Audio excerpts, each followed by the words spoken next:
Hello my dear students, welcome to all of you in your YouTube classes. Well students, I am Himanshu Mishra and this is the second video of physics. First video is uploaded on your YouTube. You can watch that video. After that please watch this video because the first video contains a lots of information which will use in this video. That is why आप पहले उसको देखें, then follow this video. Okay, in previous video we have discussed the portions in which we have to cover in our 12th standard, and then we have started the first unit which is named as electric field and charges. Starting from very first unit, we have discussed what is the charge and electrostatics. Then further we discussed the unit of charge and different different unit systems. That means the charges in different unit systems. Okay, this was the content of last video. Further, in this video we are going to discuss the property of the charge. Okay, so we will start with the property of the charge.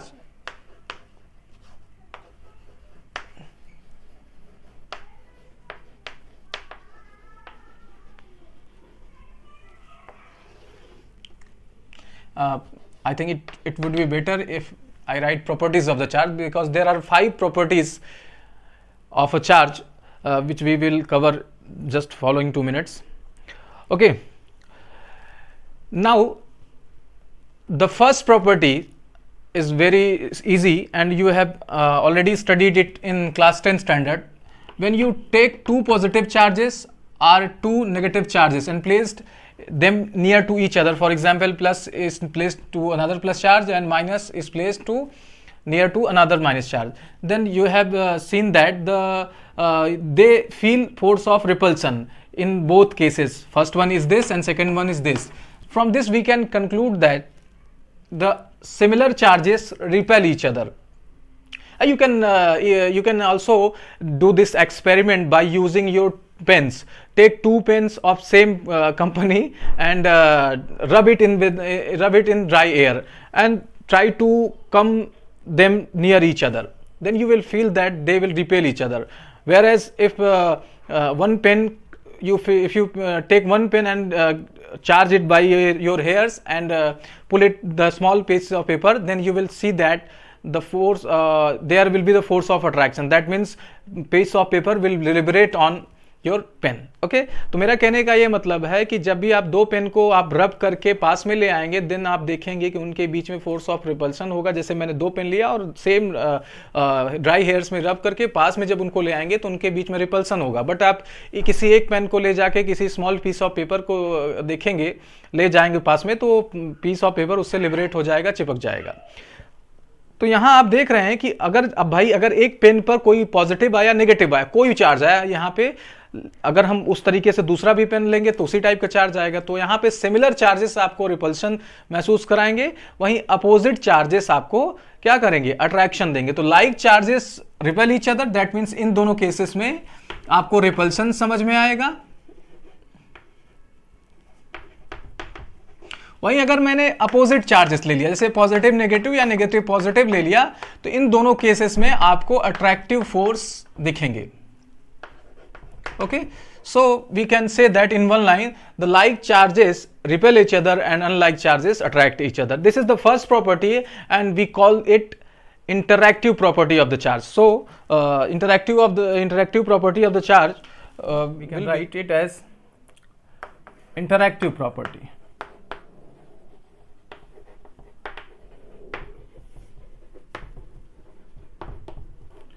And what is it? ये क्या है? Very simple. Like charges repel each other and unlike charges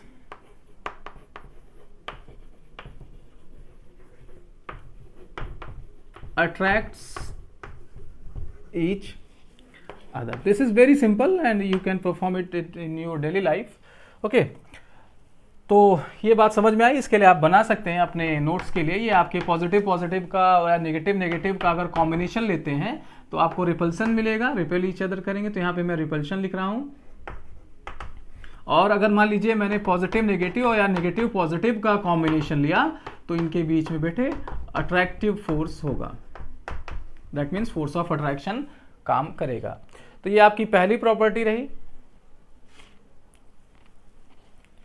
चलिए दूसरे property की बात करते हैं।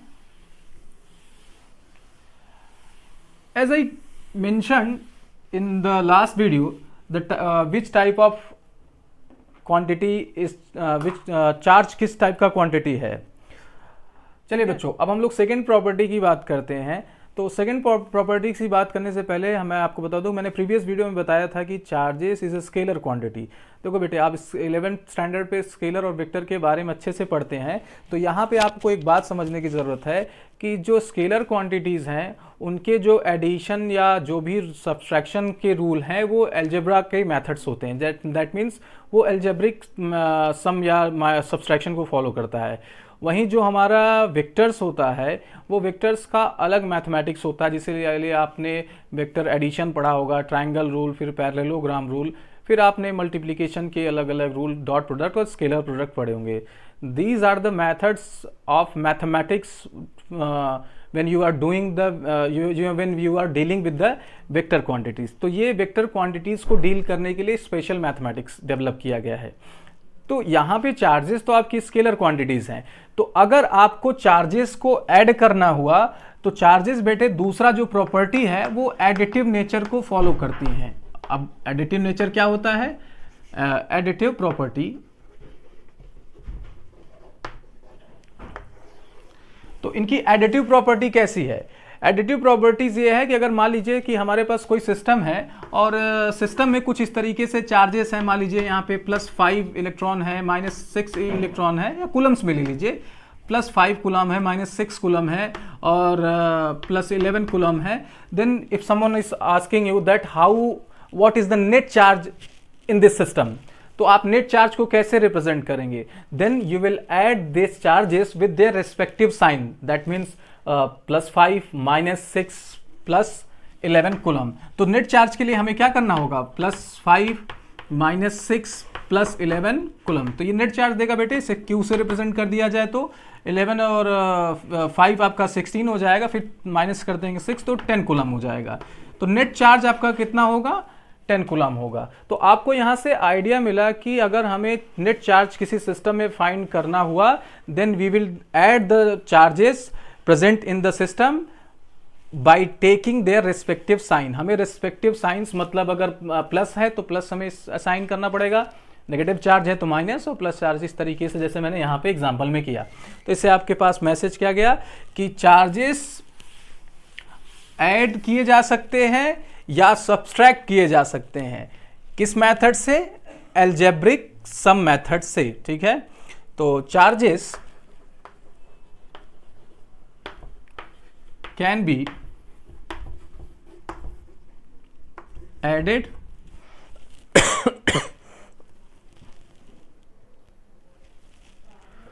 और subtracted by algebraic method। Okay, algebra की बेसिक मैथमेटिक्स यूज करके हम चार्जेस को ऐड कर सकते हैं। देन अगर आपको किसी सिस्टम में बेटे चार्जेस दिए गए हैं जिनकी वैल्यूज Q1 Q2 Q3 हैं, तो नेट चार्ज कितना होगा जरा इसको यहाँ पे लिखेंगे। मैं इसको मिटा रहा हूँ, लेकिन we are carrying the properties of the charge, इस बात का याद रखेंगे। तो मान लीजिए कि हमारे पास क्या है, सिस्टम कोई सिस्टम दिया है इस तरीके का, जिसमें Q1 चार्ज है, Q2 चार्ज है, इस तरीके से चार्जेस दिए गए हैं। ठीक है, if there are Q1 Q2 dot dot Qn charges are present in a body or system, चाहे जो कहें, then net charge Q कितना हो जाएगा बेटे? Q is equal to Q1 plus Q2 plus Q3 so on dot dot Qn, क्योंकि मैंने यहाँ पे चार्जेस किस तरीके से अज्यूम किया है, Q1 Q2 Q3 Qn, मतलब ढेर सारे चार्जेस हैं। ठीक है, तो चाहे आप ऐसे लिखें and you can also it in the form of summation. Summation के फॉर्म में भी लिख सकते हैं, कैसे? चलिए मैं इसको हटा रहा हूं। ये आपका है I starting from 1 goes to capital N, या चाहे आप स्मॉल n ले लीजिए, QI। आई थिंक आप इसमें कंफ्यूज होंगे, मैं इसको एक्सप्लेन करने की कोशिश करूंगा कि ये है क्या।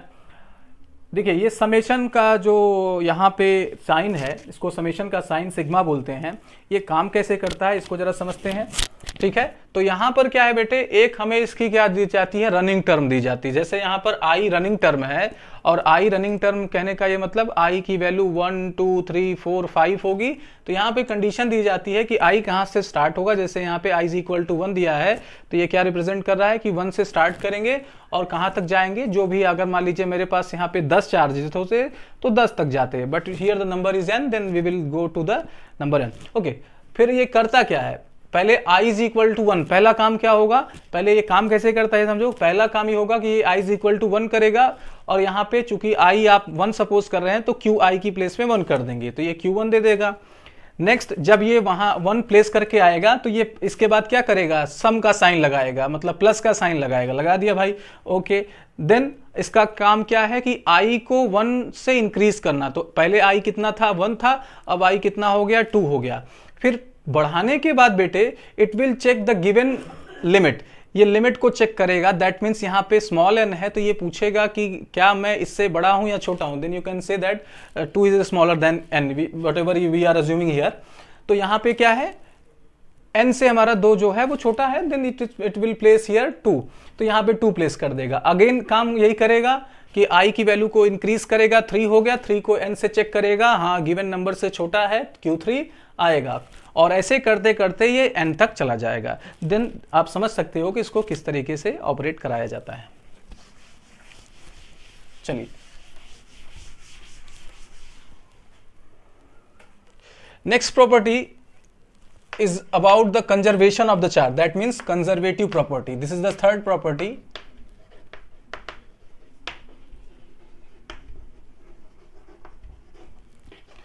कंजर्वेटिव वर्ड आप कई बार सुने होंगे, इसका मतलब क्या है पहले उसको समझते हैं। अगर कोई पर्सन है और आप उसको बहुत कुछ सिखाने की कोशिश करते हैं, लेकिन वो वैसे के वैसे ही रहता है, जैसा उसका बिहेवियर पहले था आपने सिखाया तब भी वैसा है। मतलब ना तो वो आपकी बातों को सुन रहा है, ना अपनी बातों को बता रहा है, वो चुप होकर सुने जा रहा है। तो ऐसे आदमी को कंजर्वेटिव नेचर का बोला जाता है। तो ऐसे ही कंजर्वेटिव वर्ड का जो मतलब है हमें समझना है वो ये कि अगर किसी सिस्टम में या किसी बॉडी में चार्जेस दे दिए जाएं, तो अगर आप उसे क्या करें, आइसोलेट कर दें। आइसोलेट मतलब जैसे आजकल कोरोना का दौर है और कोरोना के दौर में आइसोलेट कर दिया जाता है आदमी, तो इसका मतलब है कि बाहरी इंटरेक्शन, बाहरी दुनिया से मतलब उसका खत्म कर दिया जाए, ठीक है। तो अगर किसी बॉडी को हम आइसोलेट कर दें और उसमें कुछ चार्जेस रख दें, फॉर एग्जांपल 10 कूलम चार्जेस मैंने रख दिया, ये हमारा एक बॉडी है, इसमें मैंने 10 कूलम चार्जेस रख दिया और इसको बेटे आइसोलेट कर दिया। Then if we observe it time by time, तो हम ये पाते हैं कि ये 10 कूलम चार्ज चेंज नहीं होता, मतलब आज जितना है उतना कल ही रहेगा, उतना इस तरीके से टाइम बाय टाइम देखते जाएंगे तो चार्जेस क्या रहेंगी, सेम रहेंगी। तो ऐसे कंडीशन में हम क्या बोल सकते हैं कि हमारे पास कोई आइसोलेटेड सिस्टम है। आइसोलेटेड समझ में आया कि क्या होता है कि जिसका इंटरेक्शन बाहरी दुनिया से ना हो। तो ऐसे सिस्टम में अगर हम चार्जेस ऑब्जर्व करें तो वो कंजर्व रहते हैं, दैट मीन्स सेम रहते हैं टाइम बाय टाइम, हम चाहे जब भी ऑब्जर्व करें। तो कंजर्वेटिव प्रॉपर्टी आई थिंक आपके दिमाग में समझ में आ गया। तो जरा इसका स्टेटमेंट लिखा जाए।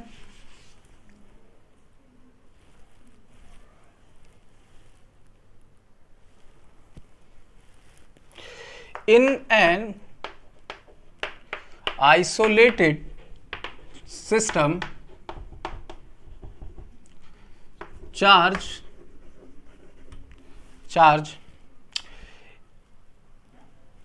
या टोटल चार्ज कहें या चार्ज कहें, is conserved, that is remains constant। Better है कि हम लोग टोटल लिखें, ठीक है, कांस्टेंट। तो किसी आइसोलेटेड सिस्टम में बेटा चार्ज क्या होता है, कांस्टेंट होता है। ओके दूसरा इसका इजी जो अक्सर लोग पूछते हैं कि इसका आप फिजिकली मतलब समझाइए। फिजिकली मतलब ये है कि बेटे चार्जेस ना तो क्रिएट की जा सकती है ना तो डिस्ट्रॉय की जा सकती हैं। इससे कैसे कि सर हम किसी बॉडी को पॉजिटिवली चार्ज, पिछले क्लास में आप ही पॉजिटिव चार्ज नेगेटिव चार्ज बना रहे थे, जैसे हम पेन को हेयर में रब करके पेन को देखते हैं कि वो नेगेटिव चार्ज हो गया और बाल हमारा पॉजिटिव चार्ज हो गया। देखो बेटे यहाँ पे कोई भी बॉडी चार्जेस को प्रोड्यूस नहीं की है, चार्जेस को याद रखिएगा कोई प्रोड्यूस नहीं कर रही है, वो क्या करती है कि transfer of the charges. For example एक ऑब्जेक्ट है जिसके पास क्या है, मान लीजिए 10 प्रोटॉन 10 इलेक्ट्रॉन्स हैं, ये मैंने ऐसे समझने के लिए बनाया है, ऐसे बॉडी है हमारे पास, ठीक है। और यहाँ पर एक ऑब्जेक्ट है, मान लीजिए उसके पास कुछ चार्ज नहीं है। अब प्रोटॉन को मैंने बताया कि आप निकाल नहीं सकते, इलेक्ट्रॉन इसने ट्रांसफर कर दिया, तो आपको तो दिखा कि अरे सर इस पे चार्ज आ गया, तो आप कहोगे sir I have produced charge.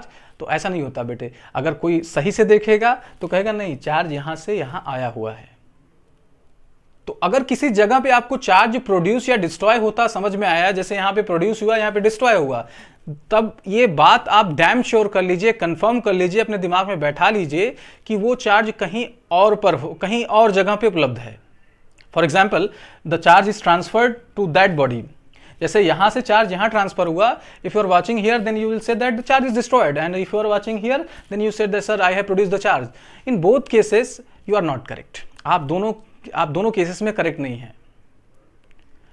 तो यहां पे चार्ज जो डिस्ट्रॉय आप कह रहे हो वो यहां पे प्रोड्यूस है, और जो यहां पे प्रोड्यूस चार्ज है वो यहां पे कमी दिख रही है। तो चार्जेस ना तो प्रोड्यूस की जा सकती हैं बेटे, ना तो डिस्ट्रॉय की जा सकती हैं। This is the another statement of the conservative property. Okay, तो आप इसको भी लिख सकते हैं। Charge can never be produced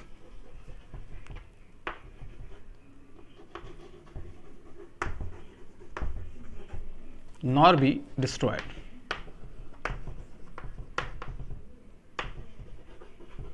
Okay, this is the very easy statement and this is the very generalized statement. Both are important, but आप कोई भी एग्जाम में लिखेंगे then you will get the full marks. आपको जो भी याद हो आप लिख सकते हैं उस समय। ओके तो इसको मैथमेटिकली हम क्या लिख सकते हैं बेटे, mathematically we are going to write it as Q, यानी representation of the charge, that means charge is constant.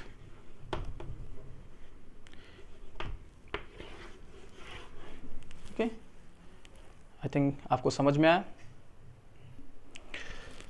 Okay चलिए नेक्स्ट प्रॉपर्टी की तरफ चलते हैं। नेक्स्ट प्रॉपर्टी बच्चे हमारा है क्वांटाइजेशन प्रॉपर्टी।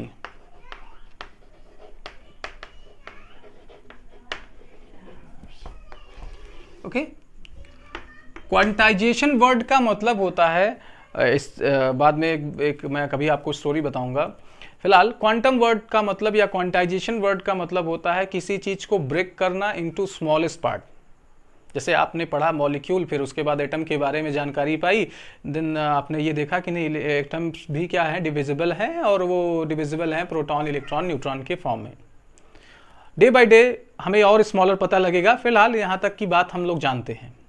तो हम ये कह सकते हैं कि electron is the smallest particle of the universe, फिलहाल अभी के लिए, या न्यूट्रॉन या प्रोटॉन। ओके, तो यहाँ से हमें ये समझ में आया कि हम अगर किसी एटम या किसी सब्सटेंस को ब्रेक करना चाहें तो इलेक्ट्रॉन प्रोटॉन तक ब्रेक कर सकते हैं।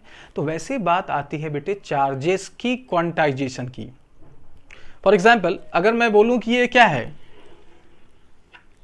जैसे मैं यहाँ पे फुल ऑफ चार्जेस हैं, ये जो मैं बना रहा हूँ मान लीजिए ऐसे है, माइनस प्लस माइनस प्लस इस तरीके से है बेटे। अब मैं इसके चार्जेस को रिमूव करना चाहता हूँ, दैट मीन्स मैं यहाँ से इसको न्यूट्रलाइज करना चाहता हूँ। लेकिन न्यूट्रलाइजेशन के दौरान, डिस्चार्जिंग के दौरान हम इस बात का ध्यान रख रहे हैं कि हम चार्जेस को स्मॉलेस्ट फ्रैक्शन में ले जाएंगे, मतलब छोटे छोटे पार्टिकल, जो स्मॉलेस्ट पार्टिकल है उसमें ले जाने की कोशिश करेंगे। जैसे मैं कहूं कि आप एक सब्सटेंस को तोड़िए लेकिन इलेक्ट्रॉन के लेवल पे जाके तोड़िए, एक एक इलेक्ट्रॉन निकालिए, एक एक प्रोटॉन निकालिए, समझ में आ रही है? तो स्मॉलेस्ट पार्टिकल्स या स्मॉलेस्ट चार्ज में तोड़िए। तो क्वांटाइजेशन रूल क्या कहती है कि अगर आप इसे तोड़ना चाहेंगे, अच्छी बात है, तोड़ सकते हैं, 10 कूलम चार्ज है मान लीजिए टोटल, आप इससे क्या करना चाह रहे हैं, निकालना चाह रहे हैं, तो कौन सा स्मॉलेस्ट पार्ट इससे आप निकाल सकते हैं, और वो बताया गया कि इलेक्ट्रॉन निकाल सकते हैं। एज यू नो कि electron is the smallest particle, और इलेक्ट्रॉन पर जो चार्ज होगा वो भी क्या होगा, स्मॉलेस्ट होगा, क्योंकि इलेक्ट्रॉन को हम और ब्रेक अभी तक नहीं कर सकते, तो उस पर जो चार्ज है उसको भी कैसे ब्रेक करें। तो यहां पे अगर हम चार्जेस निकालना चाहेंगे तो टोटल जो चार्ज है 10 कूलम, उसको इलेक्ट्रॉन के फॉर्म में निकालना चाहेंगे तो हमें पता लगेगा कि बहुत billions of the billions electron आ गए। मतलब हर बार हम गए, एक इलेक्ट्रॉन निकाले, फिर निकाले, फिर निकाले, फिर निकाले, इस तरीके से हमने टोटल चार्जेस को ब्रेक करने की कोशिश की, तो हमें पता लगा कि इलेक्ट्रॉन के फॉर्म में ब्रेक होगा बेटे, या इलेक्ट्रॉनिक चार्ज के फॉर्म में ब्रेक होगा। ये हमारी बात आपको पहुंच रही है शायद, ठीक है। तो अगर मान लीजिए हमारे पास कुछ चार्जेस थी, मान लीजिए इसमें कुछ था, है ना, इसको मैंने ब्रेक कर दिया कि इसमें निकले मान लीजिए 3 कूलम चार्ज था, मैं एक एग्जांपल ले रहा हूं यार, XYZ X चार्जेस मैंने ले लिया, और जब मैं इसे ब्रेक करने गया तो पता चला कि इससे 4 इलेक्ट्रॉन निकले, तो टोटल चार्ज कितना हो गया बेटे, 1 इलेक्ट्रॉन का चार्ज, फिर 1 इलेक्ट्रॉन मैंने क्या करेंगे, प्लस करते चलेंगे, फिर दूसरे इलेक्ट्रॉन, तीसरे इलेक्ट्रॉन, प्लस 4 इलेक्ट्रॉन्स का चार्ज। अगर 4 इलेक्ट्रॉन निकले तो 4e आ गया, अगर मान लीजिए इसी तरीके से 5 निकलते तो हम लोग क्या करते, 1 ऐड कर देते, 5e। तो अगर बेटे इसी तरीके से n निकलता किसी सिस्टम पे, हमें नहीं पता ना कितने चार्ज हो सकते हैं, हम एक फॉर्मूला बनाना चाह रहे हैं, तो हम मान लेते हैं कि n चार्जेस होते हैं, जैसे यहाँ पे मैंने 4 माना, 5 माना, इसी तरीके से आप सपोज कर लीजिए कि n है, तो टोटल चार्जेस को हम कैसे लिख सकते हैं, इस सिस्टम पे जो टोटल चार्ज होगा उसको हम कैसे लिख सकते हैं, उसको लिखेंगे Q is equal two plus minus NE। कैसे लिखेंगे, Q is equal two plus minus NE, कैसे देखते हैं। अच्छा चलिए, आपका नहीं मन है प्लस माइनस C लगाने का, कोई बात नहीं, आप ऐसे कर लीजिए, जैसे मेरा कहने का ये मतलब था कि अगर आप इलेक्ट्रॉनिक चार्ज कंसीडर कर रहे हैं तो एक को जैसे प्लस चार्ज भी निकल सकता है, माइनस भी निकल सकता है, तो प्लस है तो प्लस प्लेस करिए, माइनस है तो माइनस प्लेस करिए। हम यहाँ पर इलेक्ट्रॉनिक चार्ज को ही माइनस सपोज कर लेते हैं, ठीक है, तो प्रॉब्लम सॉल्व हुई। तो इससे हमें क्या मिल रहा है, इससे ये मिल रहा है कि हम किसी भी चार्ज को ब्रेक कर सकते हैं, लेकिन इलेक्ट्रॉनिक चार्ज के रूप में। दैट मीन्स जब भी होगा वो इलेक्ट्रॉन के चार्ज का मल्टीपल होगा। जैसे मैंने इसको बोला कि इसको मैंने ब्रेक किया तो 3 इलेक्ट्रॉनिक चार्ज मिला, और मान लीजिए किसी केस में मैंने बोला कि 4 इलेक्ट्रॉनिक चार्ज मिला, किसी केस में बोला 5 इलेक्ट्रॉनिक चार्ज मिला, इस तरीके से 6 इलेक्ट्रॉनिक, 7, 8, 9, 1000, 10,000, लाख, बिलियंस, ट्रिलियंस हो सकता है, इसी तरीके से होता जाएगा। लेकिन जो ध्यान देने वाली बात है बेटे, कहीं भी मैंने ये बात नहीं की कि इलेक्ट्रॉनिक चार्ज को मैं या इलेक्ट्रॉन के चार्ज को मैं हाफ पोर्शन में कर दूंगा। दैट मीन्स मैं कभी भी ऐसा नहीं कह रहा हूं कि मैं ब्रेक करके इलेक्ट्रॉन को हाफ करके निकालूंगा, या इलेक्ट्रॉनिक चार्ज को हाफ करके निकालूंगा, या कुछ फ्रैक्शनल नंबर इस टाइप का, कोई नंबर इस टाइप का। कहीं भी मैंने फ्रैक्शनल चार्ज की बात, फ्रैक्शनल इलेक्ट्रॉनिक चार्ज की बात नहीं की। जब भी मैंने बात किया अभी तक, ये कहा कि कंप्लीट आपका नंबर होगा मल्टीप्लाई बाय इलेक्ट्रॉनिक चार्ज। मेरी बात आई थिंक आपको पहुंच चुकी है, ठीक है। तो हम यहां से ये बोलेंगे कि किसी सिस्टम पे, जैसे मैंने इस सिस्टम पे x चार्जेस सपोज किया, तो उसके टोटल चार्जेस को बच्चे मैंने क्या किया, integral multiple of electronic charge. Integral multiple मतलब जो नंबर्स आपके 1, 2, 3 या -1, 2, 3 हैं, इनको इंटीग्रल नंबर्स बोला जाता है, कंप्लीट नंबर्स। इंटीग्रल मल्टीपल मतलब ऐसा जो मल्टीपल मतलब इंटीग्रल मल्टीपल, दैट मीन्स उसमें 1, 2, 3 multiply, integral multiple of electronic charge, ठीक है। इसको integral multiple of electronic charge बोल सकते हैं, 1e, 2e, 3e, 4e, इस तरीके से, ठीक है। तो टोटल चार्ज को बेटे हम integral multiple of electronic charge के फॉर्म में रिप्रेजेंट कर सकते हैं, and that is your the quantization property. The total charge on a system can be represented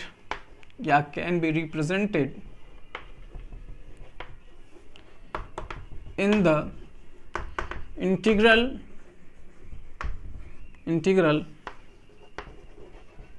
multiple of electronic charge. तो इलेक्ट्रॉनिक चार्ज के क्या हो सकता है, मल्टीपल में आपको मिल सकता है, ओके। चलिए इसको आप लिखिएगा, इसका मैथमेटिकल स्टेटमेंट हम लोग लिखने वाले हैं क्या, Q is equal to N times E,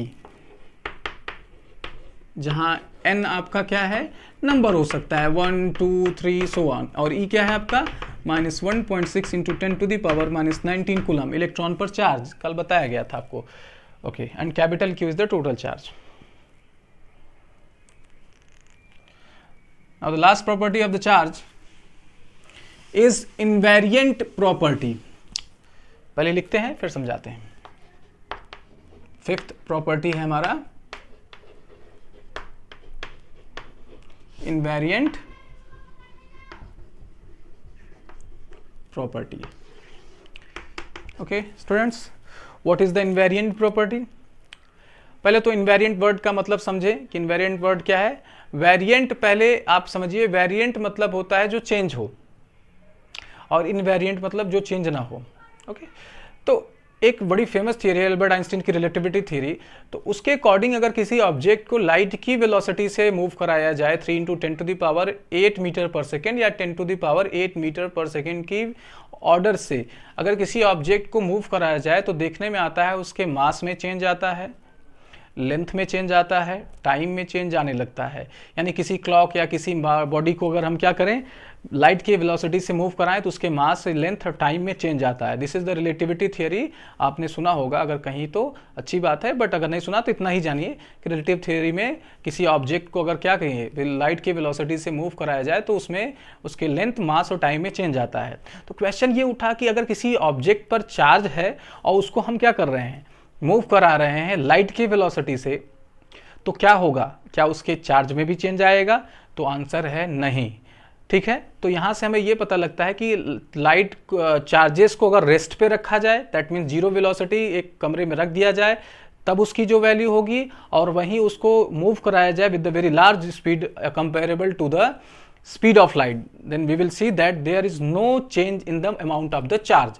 किसी अमाउंट ऑफ चार्ज पर किसी भी तरीके का प्रभाव नहीं पड़ेगा, वो जितना पहले था उतना बाद में ही रहेगा। इस वजह से इस प्रॉपर्टी को नाम दिया गया है इनवेरिएंट प्रॉपर्टी, है ना। आई एम सॉरी, यहाँ पे टी होना चाहिए। ओके, इनवेरिएंट प्रॉपर्टी का स्टेटमेंट आप क्या लिख सकते हैं कि there is no effect of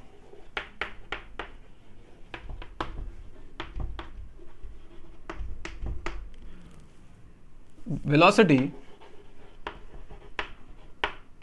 there is no effect of velocity on amount of charge. That means charge is invariant when it moves with the speed of light. Okay, these are the 5 properties which we have to cover in our syllabus, and this is the limited properties are.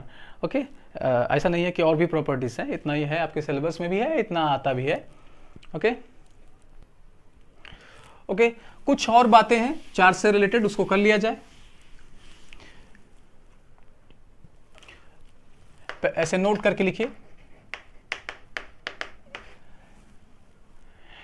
यहां पर ध्यान देने वाली बात है बेटे कि charge is the property of an object. अगर ऑब्जेक्ट होगा तभी चार्ज होगा।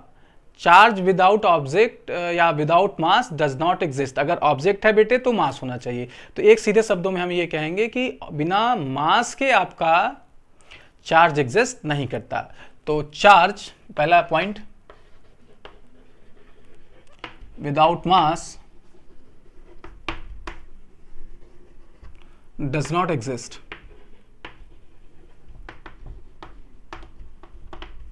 ओके, दूसरी बात जो मैं बताना चाह रहा हूं वो ये है कि अगर आप किसी बॉडी से, फॉर एग्जांपल जैसे बेटे मैंने क्या किया, ये कोई ऑब्जेक्ट है, इस पे मैंने इलेक्ट्रॉन दे दिया, यानी ढेर सारे मैंने इलेक्ट्रॉन्स दे दिए। तो अब जब इलेक्ट्रॉन जाएगा इस पर तो ये कैसा चार्ज हो जाएगा? नेगेटिव चार्ज हो जाएगा, क्योंकि एक्सेस नंबर ऑफ इलेक्ट्रॉन्स हो जाएंगे। कल ये लास्ट क्लास में, लास्ट वीडियो में आप देखेंगे, आपको पता होगा कि क्लोरीन जब क्या करता है, सोडियम से इलेक्ट्रॉन एब्जॉर्ब करता है तो नेगेटिव चार्ज बोला जाता है। वैसे ही यहाँ पे अगर ये चार्ज लेता है तो ये नेगेटिव चार्ज हो जाएगा। दैट मीन्स ए हमारा अब बॉडी क्या हो जाएगा? नेगेटिव चार्ज हो जाएगा। लेकिन what about the mass of the A and A negative? तो अब देखिए, whether the mass of electron is negligible, मतलब हम इसे नेग्लिजिबली स्मॉल मान सकते हैं और नेग्लिजिबली होता भी है। लेकिन कुछ तो बेटे इस पे प्रभाव आएगा ना, कुछ तो चेंज आएगा कि नहीं आएगा। यहाँ पर भाई आपके सर पे एक तिनका ही गिर जाए, पत्ती गिर जाए, मैं कहता हूँ कि बहुत चेंज नहीं आएगा आपके मास में, लेकिन कुछ तो चेंज आएगा ना। तो इस हिसाब से we can conclude that the mass of a body in original condition is less than when it is negative charge. जब आपका कोई बॉडी नेगेटिवली चार्ज हो जाता है तब उसके मास में थोड़ी सी इंक्रीमेंट होती है, as you can see here. And same condition with मतलब negative when a body is making positive charge. अगर किसी बॉडी को पॉजिटिव चार्ज बनाया जा रहा है तो अगर मैं इससे इलेक्ट्रॉन निकाल ले रहा हूं, मान लीजिए मैंने इससे n इलेक्ट्रॉन्स निकाल ले रहा हूं, तो अब ये ऑब्जेक्ट आपका n पॉजिटिव चार्ज हो जा रहा है। तो मास आप देखिए यहां से मैंने मास कुछ इलेक्ट्रॉन कुछ रिमूव कर लिए। अगर इलेक्ट्रॉन रिमूव कर लिए, भले इलेक्ट्रॉन के मास नेग्लिजिबल माने जा सकते हैं, बट कुछ तो कमी आएगी। तो यहां पर आप देख रहे हैं कि मास ऑफ द पॉजिटिव चार्ज क्या हो जा रहा है, ओरिजिनल मास से कम हो जा रहा है। तो हम यहां पे इससे स्टेटमेंट फॉर्म में दूसरी लाइन में लिख सकते हैं, mass of negative charge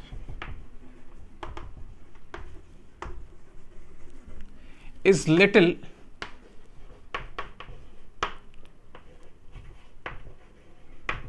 greater than its original mass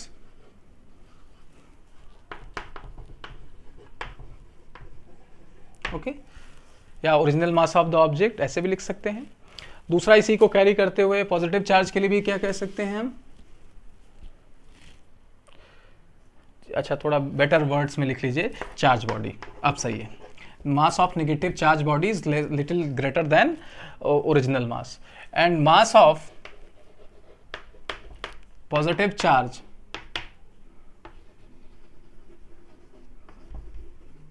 body, charge body is little greater, बहुत ज्यादा फर्क नहीं होगा लेकिन होगा, greater than its original mass.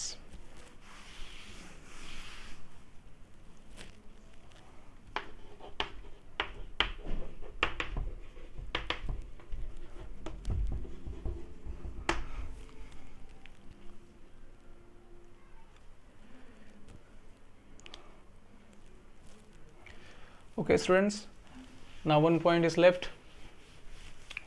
Last point क्या है इसमें, जो नोट में हमें लिखना था एक्स्ट्रा बातों में, कि we measure the amount of charge in SI unit coulomb. ठीक है, कूलम में हम चार्जेस को मेजर करते हैं, but coulomb is a very big unit of charge. We can prove this and we will do it in next video, कि 1 coulomb को हमें प्रूव करके दिखाना है कि 1 coulomb is very big unit of charge. Okay, तो फिलहाल अभी लिखते हैं, I will prove it in next video कि 1 कूलम कैसे यूनिट होती है चार्ज की बड़ी। 1 कूलम या कूलम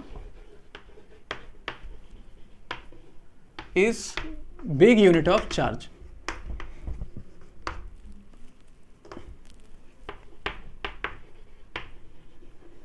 ओके, तो छोटे यूनिट जो हमारे प्रैक्टिकल यूज होते हैं वो कौन से हैं आपके, आपका सबसे पहले यूज होता है माइक्रो कूलम, तो आप ऐसे लिख दीजिए, सो स्मॉलर यूनिट्स।